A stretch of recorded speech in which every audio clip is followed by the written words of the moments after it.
This is the new LEGO Captain America set, which of course sees the return of Red Hulk to the LEGO world. Today we're going to be taking a look at everything this set has to offer and seeing how it compares to the other Hulk set available at the moment in the same price range. So let's get into it. Opening this up, we've got two bags, Red Hulk's body, some stickers and the instructions to get this thing built up, which given its meager 223 piece count really didn't take long at all. The finished product is a jet with 3 minifigures and Red Hulk. We'll look at those later.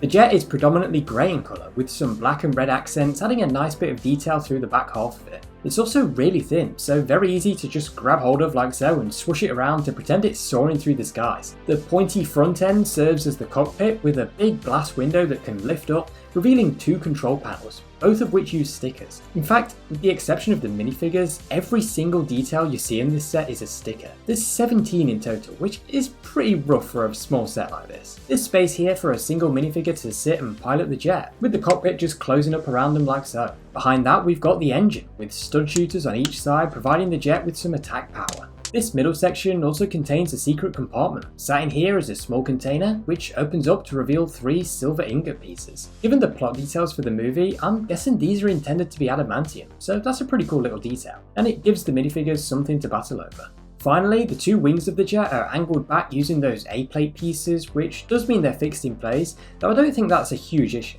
And they're also decorated with some more stickers. Between them is the big central exhaust, which has a trans blue brick inside to show some power. Overall, I think this is a pretty decent build. It's small, but I think it looks good. It's definitely not a $55 build though. As for the minifigures, we've got Captain America, the Falcon and Ruth. We'll start with her. She's armed with a gun and is definitely the weakest of this set. It also just has some silver armour over a generic looking female spy type outfit, and the face is also just reused from a Harry Potter set. I do appreciate the leg print though. We've seen it many times before, but it's at least better than just leaving them plain. But the only unique thing here is the torso. Next up is the new Falcon, and I'd say this is an okay minifigure. He's got his wingsuit on the back, which does use stickers for each wing and the compartment on the back. The wings just clip on like so, which means they're free to move around forwards and backwards, which is great to see. As for Falcon himself, the printing really isn't bad at all. He's got some silver detail for the flight suit, and his face is fully enclosed by the mask. The back print is also pretty much the same as the back sticker. All in all, not bad. Finally, it's Captain America, armed of course with his mighty shield and equipped with his own wings. Unlike Falcon, these ones are made of 2 main segments, so there's a little more articulation, but they also break apart much easier than Falcon's if you're uncareful. The tip of each wing has 2 stickers, and there's another sticker used on the back for Red Wing, who just pops off like so. That's honestly pretty unfortunate, given there's really not that much difference between these pieces and the CMF wing pieces. The new suit for Sam Wilson is pretty good though. The lack of leg print is a bit of a letdown, but I'm glad we at least got dual molded legs here. I think that's a fair compromise and something that LEGO really needs to start doing with all their Steve Rogers Captain America figures. They do it for Spider-Man already, and it really does help. His suit is pretty typical of Captain America with the star in the middle and some red and white details, but the back print definitely shows this is Sam with the wingsuit backpack there. And he now gets his own helmet print as well. Beneath that, you can have him fully masked up for flight or with a bit of his face revealed.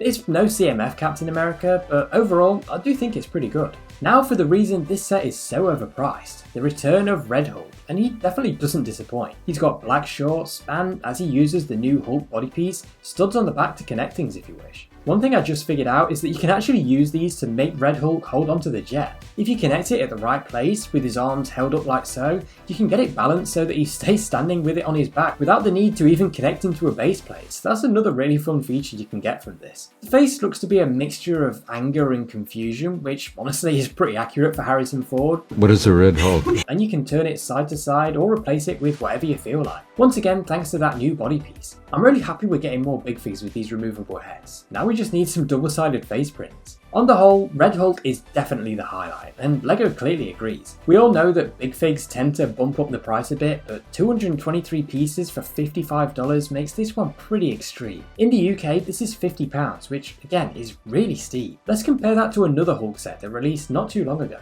the Avengers versus the Leviathan. This one has 347 pieces and gives you everything you need to play out part of the Battle of New York from the first Avengers movie. We've got 4 minifigures, those being Captain America, Black Widow, who does get some arm print, Loki with a new plastic cape piece, and a Chitauri soldier, plus a Hulk big fig and the Leviathan build. It's an even matchup with 2 heroes, 2 villains, and then a giant for each side. This has 124 pieces more than the Red Hulk set with an extra minifigure as well, and yet at $50 it's actually the cheaper set. Granted, unlike the Red Hulk set, none of the minifigures are new or exclusive, but it is the cheapest way to get hold of most of them. The Leviathan is also just a really good build. You can get a more in-depth look in my full video from earlier this year, but just to recap, it's got stud shooters up front, different sized fins on ball joints, and a fully articulated body. So you can really play around with this thing and get it flying around to kind of simulate the Battle of New York with the Leviathans flying through to fight against the Avengers. And what's more, there's no stickers in here whatsoever. Instead, the detail is just built in with a range of different parts. Now this is by no means a great deal. I think its retail price is also a little high,